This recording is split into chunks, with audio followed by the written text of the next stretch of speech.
So this is a quick update video about the wiring configuration of the Milk Crate solar power system.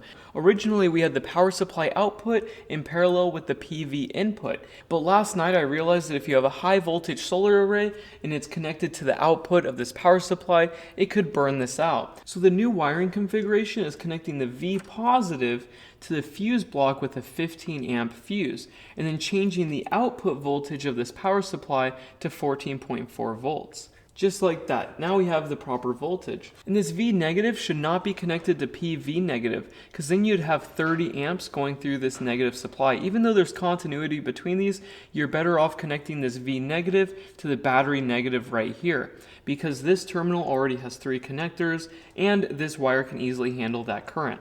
So you will have 30 amps going through this conductor, and you'll have a max of 10 amps going through this fuse block output. So now you can charge at 360 watts, which is a 0.5 C rate, and that's the maximum charge rate that this chemistry can handle. So I think this is a better way to wire this, and I'm going to actually make a schematic on my website.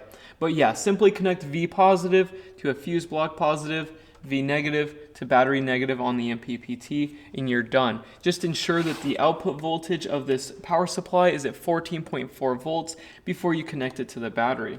Also, I should mention that my recommendations and schematics change over time, and I do not plan on refilming my older videos, so please check out the website for updated information. I update it every single day, and if you want the latest information, you have to go on that website. And that's pretty much it. I hope you guys learned a lot from this video, and I will talk to you soon. Bye.